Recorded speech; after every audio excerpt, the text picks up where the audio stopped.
And we are now live. Hey, Facebook. Good to see you Hello, again. everyone.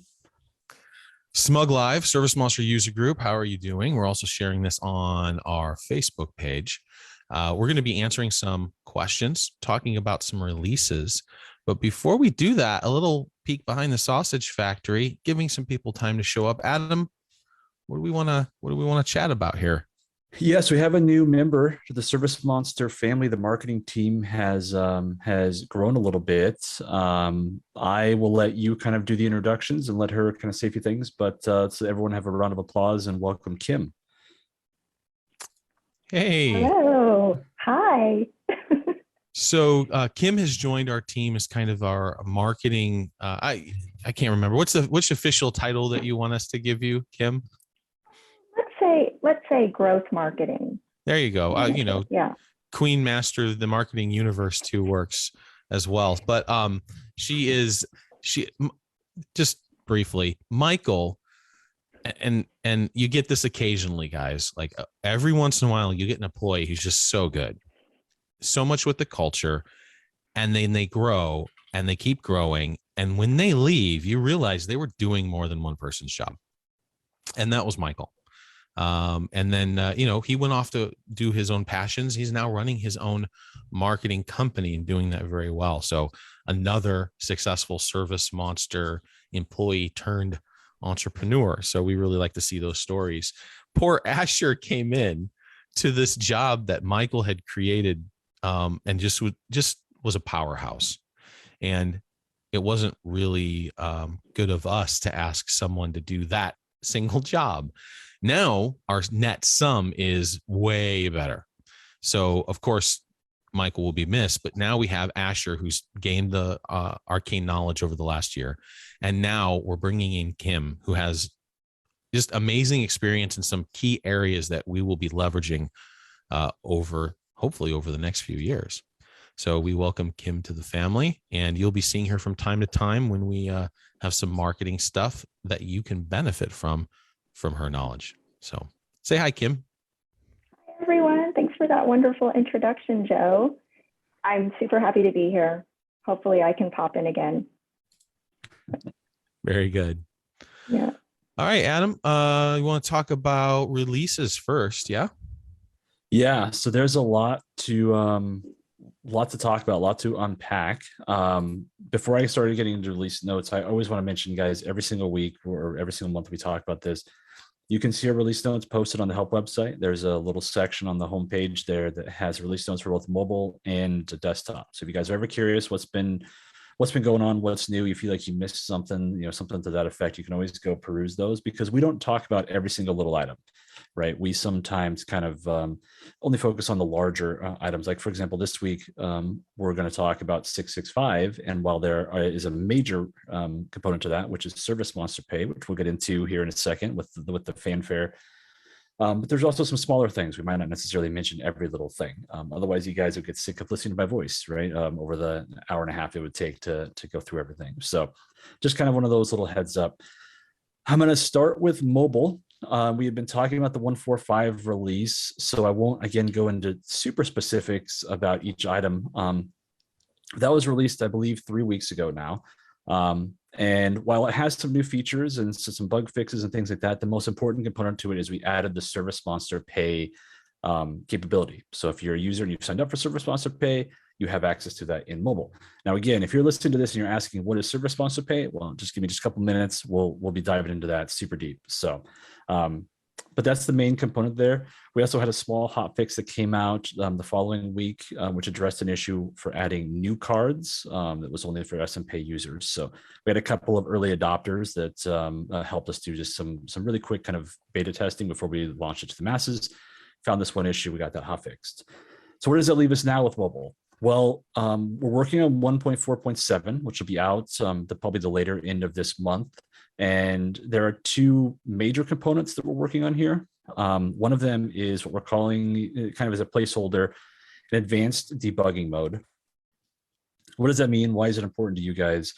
Well, we over the last year, maybe 18 months or so, we've had a few users who have had issues, either indirect or directly with crashes or indirectly with some login issues or things of that nature. We've addressed a lot of those, but some of them still seem to be occurring, and we can't get any repro. We're not getting anything in our bug analysis tools, anything of that factor. So what we're going to do is we're going to add a very specific toggle switch for any admin or manager users using the mobile app. It will allow you guys to basically opt in to advanced kind of debugging tools. We don't want to roll this out to the entire network. We only want it to be for users who need it, because there is a chance that it might slow things down or other things of that nature. So our goal is that you only have to have this turned on, sporadically for individual users who are having an issue that we can't debug on our end. That's basically the goal. And then once it's done, you guys can turn it off and go on your happy way. So anything you kind of want to tie into that, Joe, you want to mention on your end that I maybe missed or want to clarify better? Just that, know that we're working on the issue and that it does represent a very small number of users. But when you're that user, you care less how many. Right. It doesn't matter if it's only affect. affecting you, because that's right. Your day. Right. And then something that I've noticed, which is weird, and again, we can't seem to troubleshoot it, but I love you guys as users. I do. When I get feedback from you guys, we don't necessarily take everything you say at fact, because you may not understand enough to be giving us an assessment. Because sometimes people give us raw data. That's great. Let us make the assessment. Sometimes you guys make the assessment. And then sometimes, and this is human nature, there'll be the onesie-twosie embellishment. Like if it happened 2 times, you'll say 3. If it happened to you and then you bought a new phone and it's still happening to you, you'll say it's happening to you and your technician. So, and those things may be real too. Like don't get me wrong. I'm not saying people intentionally lie or mislead. But as humans, it's kind of our nature to want to get the support, to yell and scream and get somebody to pay attention to us. So I don't know how much of that is going on here in general, but I have heard a few stories where the owner will get a new phone and the problem will go away and sometimes it won't. And a technician with a completely different phone will be having a similar issue, right? Which screams to me, it's a data issue, right? That tells me it's a data issue. But then you start really thinking about it and going, oh, could be a network issue too. Like, are they the same network, just different phone? Like, the fact of the matter is we're blind. This is the problem. So the remaining issues that are out there, the sudden crashes, or Adams, what are the behaviors that we're looking for? Crashes, right? Just absolute crashes. Well, crashes are the main one. There is still a problem that's ongoing tied to login, but we actually think we have that narrowed down. It's just going to take us changing how we handle the login process. So we'll hold on that. So we'll just say crashes at this point. So if you're still seeing crashes with version, what's the version you want them basing this off of? We're currently on 146, but it'll be 147. So if you are in 147 and still crashing, then you are a special project to us. And we'll walk you through turning on the debugger if you would be so kind as to help us help you. And then from that, hopefully we'll get some insight and what the hell's going on. And it's not like we don't have tools in there that already track a ton of the stuff. This is how we're so good at squishing the vast majority of them. I mean, ServiceMonster platform's like 3.5 million lines of code at this point. It's absolutely insane that what we push through. So there are going to be issues. And working on those issues is our property. That's what we do. That's what we're here for. So we would love to get you to help us help you through this debugging process. Again, 147 is the build you want to start kind of taking us to task for. Start a conversation in SMUG. We'll get you in contact with a support person. We'll get your logs turned on and we'll go from there. Yeah, and a few of you guys have already kind of reached out to us about this. I have a list of people that I will sort of reach out to once this goes live. So if you've mentioned your issues in SMUG, if Joe's directed you to me in SMUG, things of that nature, just know that I will be reaching out. And if for some reason I don't, then we'll have it in there, and we'll make a big deal about this once this goes live, because we want to squash these bugs. Believe me, we don't want to have anyone having issues. Really, just the mobile front is extremely complicated when issues arise. And like Joe said, there's so many variables that can go into it that you're trying to find a needle in a stack of needles. So anyways, enough with that. But that's going to be a major thing. We're going to be basically working on resolving those issues. There are a couple of features that are tied into this, one of which I'm going to hold off on mentioning because it might be pushed to a follow-up release. So sorry for the little tease there. But the one thing that will be in here is we're adding a day-only view for technicians and laborers. So what does that mean? We're going to add another security role that's the exact same security role as a technician, or the exact same security role as the laborer roles are, but it will limit their schedule view to only that day. They won't be able to click the calendar and look up their schedule for the upcoming week or look in the previous week or anything like that. It's that day only. We've had a bunch of requests for this recently over the last 6 months or so, and this was the easiest way to implement it. So we're going to get that in now to help those who are concerned about technicians maybe peeking a little bit too far ahead or so on and so forth. So that will also be in there. There will be some bug fixes and things of that nature. There's also a side project going on the mobile front, which we will talk about most likely in next month. It affects new users much more than existing. So just kind of hold off on that. Again, a little bit of a tease, but have to keep you guys coming back for some reason, right? On the desktop side, we have some incredibly exciting news. I know that we talked about this previously. So some of you guys who are, repeat visitors, you guys have already kind of heard about this. Paul, I know if you're out there, you were super excited about this. Thanks for being our first sign up. It was super exciting for him when he got in there. I knew he was going to be, but it was kind of nice to see that. So what am I talking about? ServiceMonster Pay is here for US and Canadian users. What is ServiceMonster Pay? Well, it's a white labeled, it's ServiceMonster itself. We've partnered with a payment provider, and it allows you to set up a merchant account for credit card payments and also for direct debit payments, which is extremely exciting. They'll be the only way that you can handle direct debit payments through SM6. And if you don't maybe familiar with that vernacular, direct debit just refers to ACH payments, like in the US, and EFT in Canada. So basically think of it as like an online check, right? You're making a payment online using your bank account credentials, and it has much cheaper rates. It's 1% with no transaction fee. So it's a great way for you guys to save money. It's also a great way for you guys to, not have to worry so much about bounce checks or things like that. You can process those out in the field. What's even better is that you can now better manage your payments in a lot of different ways. And so I could just list off some of the feature sets here and just kind of like let you guys go around and play around with that if that interested you. Asher, if you or Justin want to, maybe send a couple of links in the chat. I think a good one would be, the SM Pay page we have set up, and also probably the how to set up help article would both be useful, I think, for anyone watching. So if you guys are curious, take a look at those. What I'm instead going to do is I'll probably just share my screen here and walk through a couple of things. You guys can kind of see what's going on. So this is on our test environment. Obviously, I'm not going to run any actual payments through on the production side, but Sam Malone here, if you guys have any Cheers fans, just kind of looked on his account here, and you'll notice a few things right off the bat. First off, we have some default payment information over here.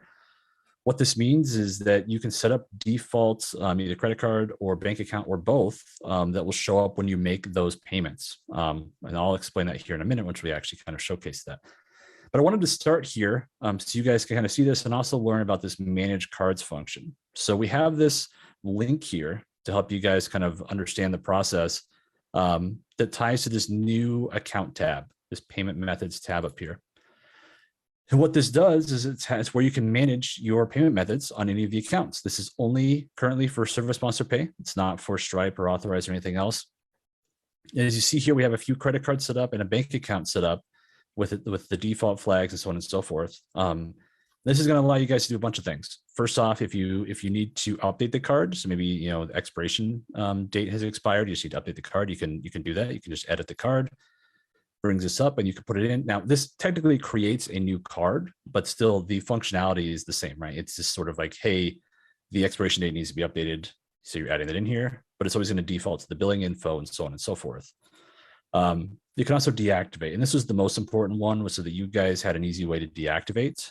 So like the Sam Malone card right here, for example, if I deactivate it, it'll give you a confirmation. You can pop this off. Boom, it's off of here. And you can always look at your inactive cards. For example, if you did something incorrectly, you can reactivate it and so forth. We don't currently allow anyone to delete card info, just the deactivation process to get it off of your list. There might be something we add. It's just a little bit more complex and a little more dangerous in terms of what that entails. And even if we did allow it, if you've made a charge on that card, we wouldn't be able to pull it off there for historical purposes. So getting into the weeds a little bit though, what am I doing, Joe? So most important thing here, the reason why I wanted to start here is that you guys can see we can add a new credit card or new bank account up top here. And when you do this, you can do this without adding in a charge. So I could add a card in here right now, for Bobby Smith, and this is just a test card info. This is like a Visa test card, basically, if you guys are curious. And I can add this card right now, and with no charges. With no charges, exactly. So you can see Bobby Smith is here. It does a quick validation check in the background, so make sure that the card itself is, an actual card, and it'll validate the address and things like that. But there's no charge against this, so you can set that up for future use. There's a big feature a lot of users were asking about. I know we had multiple people in SMUG already comment on that. So, and Adam, what do you mean by bank account? Yeah, so let's look at the bank account. So this is on the US side. Canadian users will see something a little bit different. It's the same idea, right? You're basically just adding in a checking account, or in some cases you can do a savings. Most people will be checking account, where you're just basically tying a routing number and account number for an automated online bank account payment. They call it direct debit. You can think about it as basically writing a check without writing the check, right? It's the same idea as a check, right? You're using the account number and the routing number information to make those payments. So I could put in, a fake routing number in here and a fake account number. I don't remember what they are off the top of my head for what I could use here. But once it's in the system, you can utilize that. And like I said, utilize as payment as if it were a check, and you can get the info presented on a check that's been given to you to create this information. So from the user's point of view, the one thing that's a little weird is the check number won't match, but you can take the check that they write you and enter that in the system, whether you're on mobile or you do it on desktop, and process that check in air quotes. And then you'll get the funds released and everything will be happy. The end customer might, if they're really if they're Eric, I make fun. He's like, he's our pessimistic accountant because he runs accounting, right? He's the CFO. So this is the quality that you want in this person. But man, even in his personal life, he makes sure everything is checked, crossed, balanced, double checked. And so he would be one of the clients who would call you up and say, yo, I gave you check number 115, but then when you process the payment, it didn't say 115. He may call his bank to try to figure out what's going on. But other than that, no one will care. No one will know. No one will care. And Eric's like, 1 in a million. So I think kind of the main way to think about this, because there's a couple of use cases for this, kind of skipping ahead a little bit, but the online payment form. So like when you send your invoice out and ask your client to pay online, this is one instance where you can encourage them maybe to use a direct debit payment, right? That's one instance. Another thing is that once you get this information in the system, so after the initial visit, you can reuse that payment or utilize it for service contracts or things of that nature. And it's a lot less awkward. So the very first example is kind of where you guys are going to want to set up a quality process for your technicians or your sales team or whoever might be inputting this information. Because if you're just blatantly asking for the account number and routing number, even though that's visible on every check, I think a lot of people don't really realize how crazy it is when we developed checks, we were just, passing out our bank account information left and right. Our, especially once they started adding the driver's license info that they would collect on that. So you'd have your address, your name, your bank account, your routing number, your driver's license information, and you're handing that off to another entity that, you hope is essentially, on the up and up because it's a business. But that information is all out there on checks. Still, you ask a user to put in their bank account and their routing number, they might, be a little uncomfortable. So what Joe is saying is that it might be better if you accept a check, then say, hey, I can actually process this online. Are you okay with that? Or, take that back to the office and have the office admin do that. However you guys set up the process to do so is up to you. The main idea is that we wanted to have this functionality in there for those who wanted to utilize it because it gives you better rates. That's really what it boils down to. Well, and the fact that you don't have to sign up with credit, you're not taking credit cards anymore, right? Because there's so many service providers who still, it's like only 35 to 40% of the industry takes credit cards.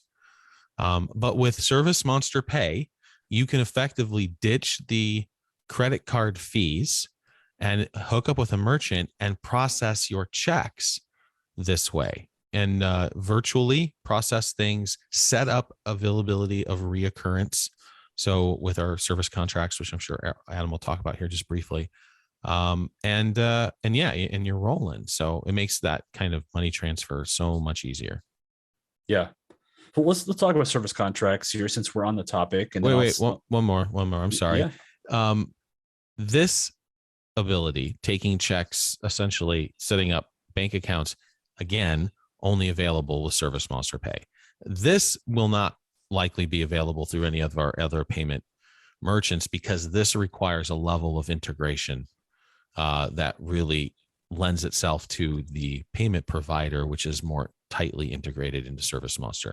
That will always be ServiceMonster Pay, although we will always offer you the options of an authorized .NET gateway that gives you access to thousands of different credit card merchants, and Square, which is what we're currently Square Stripe. I get them mixed up. Adam, Stripe. What do we support right now? Stripe.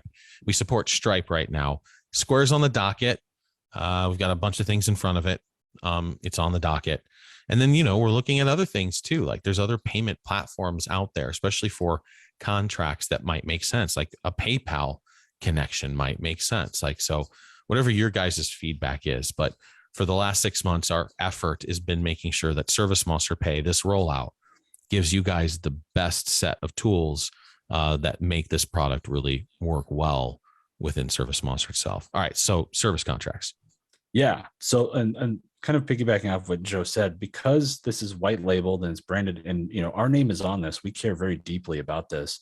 We'll be continually improving this and monitoring this and whatever we can in the future, whether that's rates being changed, whether that's, feature sets being added, maybe a point of sales device, if that ends up being rolled out on our partners end, if that's something we can, whatever it might be, there's going to be future expansion on this. Like I said, it has a ServiceMonster name on it. We care very deeply. So any users out there who have been using it, let us know your feedback, obviously. Hopefully Paul's out there too. I haven't been watching the chat. Yeah, exciting stuff. So service contracts, what does that mean? What are we talking about? Well, the contracts have been in ServiceMonster 6 from their inception. We actually renamed them in this patch to service contracts to help better kind of explain what they are. But basically before this, if I go to the contracts tab here, contracts were only this particular type, which was, we call it now bill only. What does that mean is that you would set a new contract up, and you would set kind of, when it's going to start and how often it's going to happen. Is it a monthly contract, a quarterly, biannually, or annual? And then you would essentially bill them whenever it would make sense according to your start date, your end date, and your frequency, right? The new functionality with ServiceMonster Pay takes that to another level where instead of, sending out a bill, which you could have then, hey, here's your bill, pay online, you can actually have this auto charge. So if I go to auto charge here, and I will then set up, I choose either the credit card or the bank account, right? And I can choose which card. You have to have a payment method on file. You can't add it from the screen. That's very specifically designed that way. And then you set up your contract just as before, right? You set up a start date. So we can say today, I'm going to say this is going to be monthly. I'm going to say it's going to bill on the 10th of each month. I'm going to refresh so I can see when the next billing date is. In this case, because of what I've set up, it's the 10th of June. I'll say that it's $150. We then added a couple of things. Anyone who has eagle eye vision, they might have recognized this, but we added the order memo to this page so that you can put notes on here that'll be visible every single invoice that gets printed out to the user. You can put that here. You can also just add general notes tied to the contract that are just maybe for like office and admin purposes. On top of this, there are some email settings. The auto charge actually works differently from the bill only. So if you guys have put together the bill only, in that case, you actually choose an email template that gets sent out and an invoice template, and then you send that email off each time they need to be billed, right? Sort of like a billing statement reminder. The auto charge is different. The emails actually come directly from us. We just have some defaults set up. You just choose who it's being sent to, what the reply email is. So, which, general admin or personal kind of business email address you want this tied to. And then if you want to be notified for all payments or only for failed payments. And most of you will select the all payments. We just wanted to add this action in case some of you guys had a lot of service contracts, particularly if they were monthly, tied to commercial work or so on and so forth. We just had a lot of different kind of smaller payments and didn't want to necessarily be hit with an email every single time a successful charge went through. But no matter what, you will get an email reply to yourself if they fail a charge. So to basically say, hey, this auto charge payment was failed, and it'll give you instructions to reach out to the user, and it has a direct link to which account it is, and so on and so forth. So you're basically able to jump in really quick to ServiceMonster, figure out who it was, and update the payment information, which is most likely going to be the case, right? If the payment card was either, expired, or for some reason they maxed out, or whatever it might be. So the end client, yes, I solved it. Yeah. Write this down. Okay. Posted work order. Posted work order. Okay. You post it to a contract or an invoice. It never moves into your accounting system. It zeroes it out. It drops it off all. Oh, you mean in terms? Okay. You know where I'm going. You don't have to okay. get into it here. I just solved it. We've been dealing with this probably for a year and a half. I'm pretty sure I just solved it. I just wanted to communicate that out to Adam so that he wrote something down. Otherwise, if I forget about it in an hour, we'll never see it again until, he brought it up. I'll remember it, whatever. But yeah, there was a moment there. I just wanted to capture that. Sorry to interrupt. All Joe's talking about is we're expanding the service contracts feature once we start getting more eyeballs on it. It's one of those weird. I don't know how deep I want to go into this because we're already pretty deep into the show here. But one of the biggest... we don't. ServiceMonster. Roll back up to ServiceMonster. Okay. So anyways, you choose this. If there's a failed payment, you will receive notifications. You can reach out to the client and you can update the payment information on file. Successful payments will shoot a receipt to the client and a receipt to you if you have this setting turned on. So all this is, once you hit OK, it will then create this here. You can see the auto charge. You can see the next charge date, and it's active. So as long as this remains active, and when I say that, by the way, you can set an end date. Some of these might only be a contract for a year or 2 years, whatever. But whenever that interval hits, the auto charge payment will try to successfully charge it. And again, if it fails, it'll let you know. So throughout all of this, because I kind of started in a haphazard way, you're probably asking, well, what does it look like when I charge it? Maybe if you're someone who hasn't used payment provider before. Well, if you just go to make a new payment, whether it's on the account payment view or the order payment view, you're going to see these options down here to either apply a credit card or a direct debit payment. I'm going to just say this is a $50 charge. I'll apply it to this invoice here. You guys might also notice that we've improved the UI a little bit here. So it's more obvious kind of how much of your payment has being applied in a split payment scenario like this. So this is just sort of one of those things. You can see how we're splitting this payment up.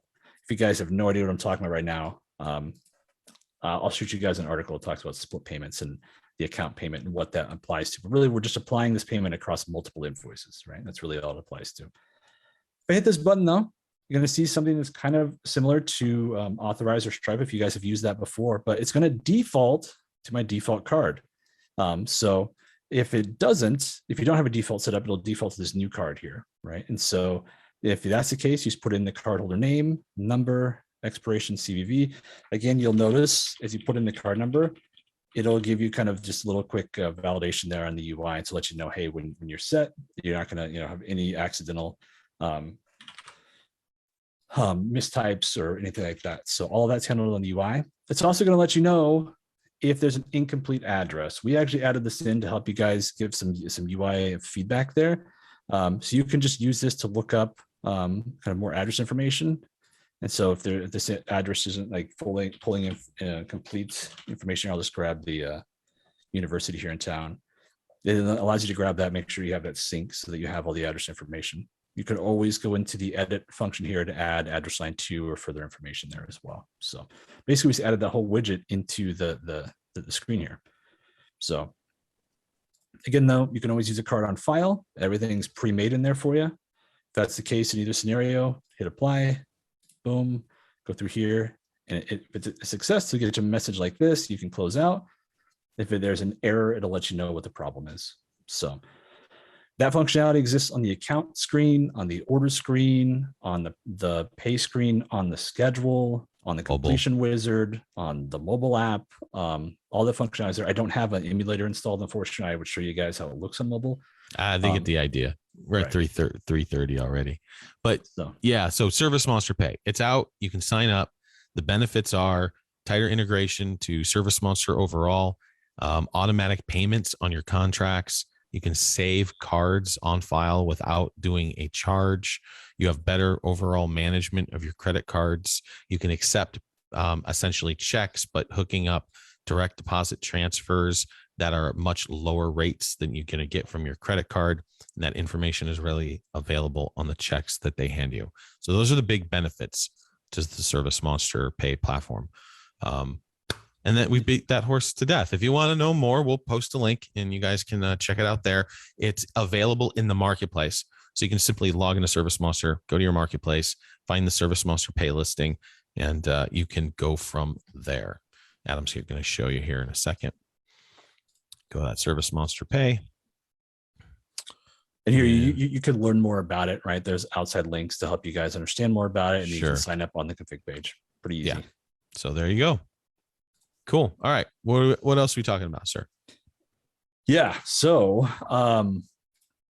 the last thing I want to talk about, we have are some SMUG posts. So talked mobile, we talked desktop, we talked about Kim and the marketing expansion. Let's go over some SMUG posts. If we have time, we can jump into a few other things. So I'll start with the smaller one first. There was a post by Matt about a week or so ago.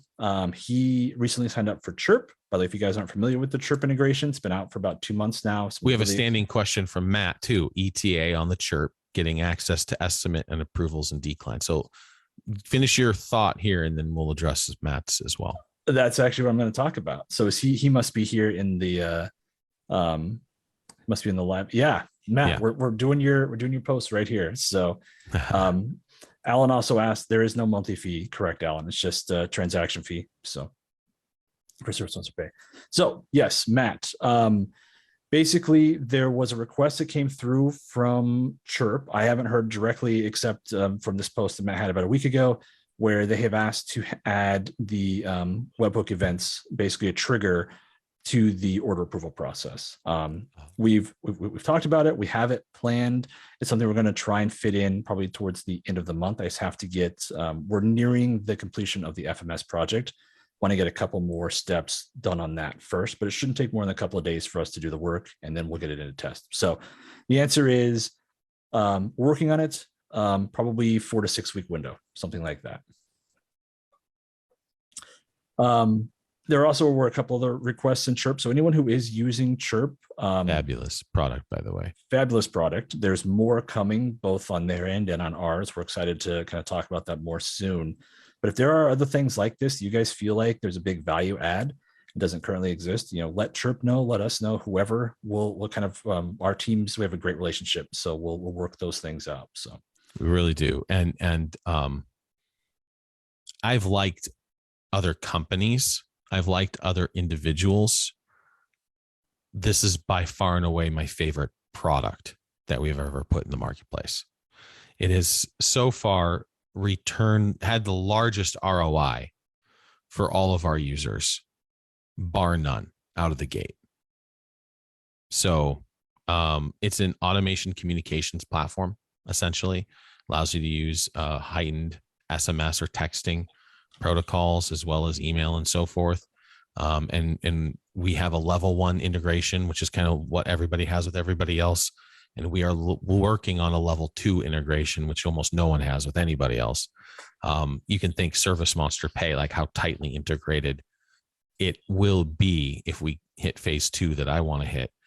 And it's closing deals. It's getting more jobs landed. It's land in cash. So if you haven't taken a look at it, I would encourage you to do that, because they've got some great automation, the great way that they're putting things together. And I just continually am getting back positive feedback from the clients who try it out. Yeah, if you guys are curious, you haven't heard about it, I just posted a link in the chat here, so feel free. The last thing is, I don't know if Kyle is on here or not, but we wanted to talk about, there was a post from Kyle, it's been about 3 weeks now, had an amazing response from the team, from the SMUG community overall. And it kind of was just one of those immediate things. Joe and I are both reading through everything. We're excited to see it, because it shows us you guys are very passionate about this change, this feature set. I even commented that. Yeah. This is how you do. This is how you make us do things. Yeah. So basically what Kyle was asking about was having an arrival window. So when you're sending a notification, either text or email for the client, having an arrival window, not talking about the appointment start and end times. And there was a lot of great discussion for a lot of different, purposes, things like that. And so basically, here's what's going to happen. I've been working on this in any free time I have. It's been a very busy couple of weeks with ServiceMonster Pay, if you guys can imagine. But Joe and I we have our regular meeting on Monday. I have a mock-up I'm going to show him of kind of how we think this might look on the settings page. And then wherever we land there, so feedback he gives me, kind of if there's any adjustments we feel like we need to make, so on and so forth. We will then, once we arrive on a landing spot from there, I will then post in the comments next week kind of what we found and get some final feedback from all of you guys to make sure that we've sort of gotten all the use cases and so on and so forth. We're basically trying to accomplish 2 main goals. One is allowing the user to set sort of a window around their appointment start time. So basically like an offset. So think about it, if your appointment started at 8, you would give an offset of maybe 2 hours, one way or the other. So you could say your arrival window would be between 7 and 9, or between 6 and 8, or 7 and 10, whatever you set the setting to, right? The other one is a little bit more complex, in that I saw a few, and I've talked to a few users who behave this way, where they don't really necessarily have it based off the start time. They base it off just AM or PM. So they have morning and they have afternoon. And so if that's the case, I wanted to give users a way to just sort of set, hey, anything scheduled prior to noon should show this arrival window. Anything scheduled afternoon should show this arrival window. I think I've landed in a pretty good spot to cover all the use cases without causing too much confusion. But again, I'm going to be going over it with Joe on Monday. The main thing we want to accomplish here is, hey, we got the feature itself. We also want to make sure it's not overly complex, because that can be a problem sometimes, especially for onboarding new users. So it's always kind of a fine line you walk. But wherever we land, like I said, I will share with that group that post next week, and then we will kind of start to finalize what that ends up, and we should be able to start development here within a couple of weeks. So. Whew. And that is kind of the main bit that I have. I don't know if have there been any questions that have popped up while I've been just chatting away here. Well, we have one more thing related to SMUG, and that is the post that we made last week, right? Asking for some photos from you guys that we would love to buy the rights to. ServiceMonster doesn't do business in the traditional way, especially for this industry, for window cleaning, pressure washers, carpet cleaners. Vendors wanting to do business with other vendors will leverage their vendorness, try to get things over and from, and like I pay list for everything and I don't even negotiate it. Like Chirp, we're hooking up a relationship with Chirp. We're paying list. I have no desire to try to get a few bucks here or there. It's just not of interest. I would love to pay you guys a few $100, nothing much, but a memento for the rights to access some cool photos. A number of you threw some amazing stuff down. I want to make sure that it's legitimate. We go through the channel. So Asher has reached out to you guys, and I know that engagement there's Asher. Say hi, Asher. And I know that that engagement is tedious and not super exciting for you guys, and you're not doing it for the few $100 that I might pay you if we like the pictures. And it's not easy to accept criticism, right? So a lot of people send us stuff and we just won't like it, and it has nothing to do with the reflection of the photos that you sent or the quality of the photos. It just, we're looking for something specific. I use words like obfuscated to mean that we can take your service image and apply it to multiple vertical markets, right? So it looks like a carpet cleaner. It might be a pressure person, like you. So, and then clean and a smile, and the shirt collars like popping the right way. And maybe the color and Michael was fabulous at picking this out. We haven't even had a group of photos to like thumb through yet to figure out which ones are good or not good. So don't feel rejected if we reject you. It isn't you. We're looking for something really specific and magical. B, yeah, I know it's only a couple $100, but if we like the stuff, we'd love to engage you. And I know that it's not you're not excited or like want to be dealing with sending photos back and forth and Asher, but we'll try to make the process as painless as possible. But we do need like a dump, like a bunch of photos. Then the other thing too, I want to say is there's another, I don't want to say angle's the wrong word, but we have another project that's kind of semi-adjacent and related that I'll introduce right now. I'm reaching out to a handful of people that I already have on a list based off analytics that we've done, that it appears that ServiceMonster itself has played a significant role in their growth. That data doesn't mean anything to me, though. It just gives me a list of people to call and ask them the question, which I'm now asking you. Do you feel ServiceMonster has contributed greatly to your growth and your current business position?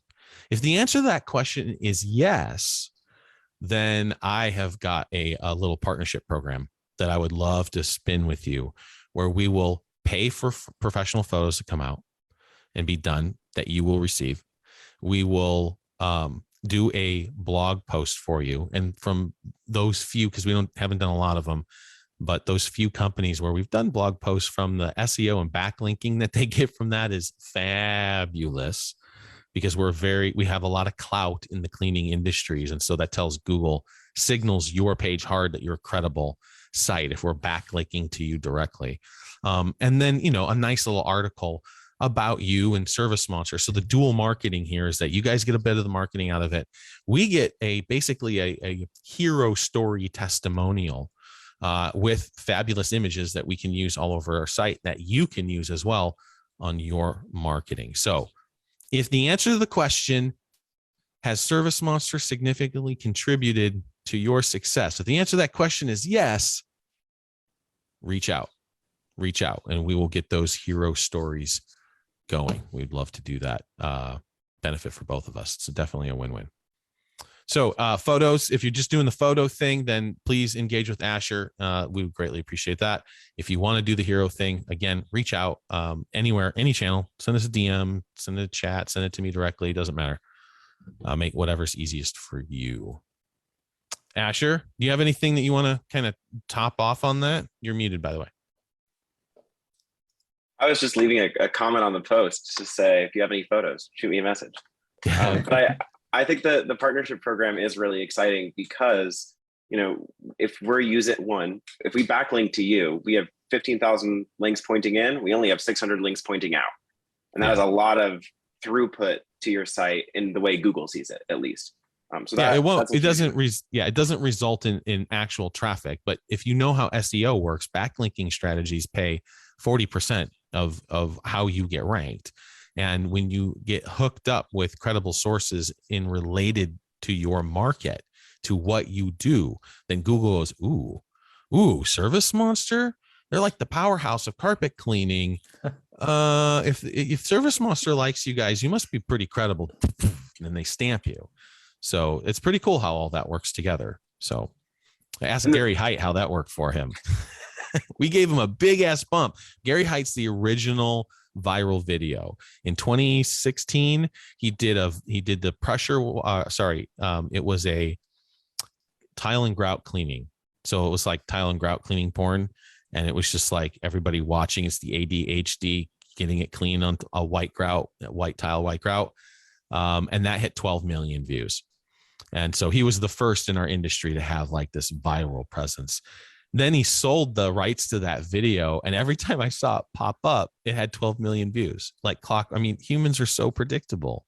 It's unbelievable. And every time they run that video, they'll get 12 million views as long as they don't run it within any kind of frequency, right? If they oversaturate it, of course, they'll get more. So when we saw Gary the first time did that 12 million videos, we did a blog post on him. First ever viral video. Like, how did he do it? What does it mean? What was the psychology? What did he use? How did he put together? He talked to me 2 years later that he got more traffic related to his carpet cleaning business from our posts than he did from the, not from the viral video itself, but from the ancillary stuff that was flying around. So he was appreciative of that as far as like improving his rankings, right? Not direct traffic or direct payments, but improving his ranking. So fun stuff, how all that works together. Yeah. Did you see Alan's comment, Joe? How about a trade? ServiceMonster story for rug tracking feature. It's coming, Alan, quicker than you. Well, quicker meaning that we're going to be mobilizing resources to it pretty soon. And I would love to have a conversation with you about that, Alan. If you want to hear behind the scenes, we can get into that. You've always been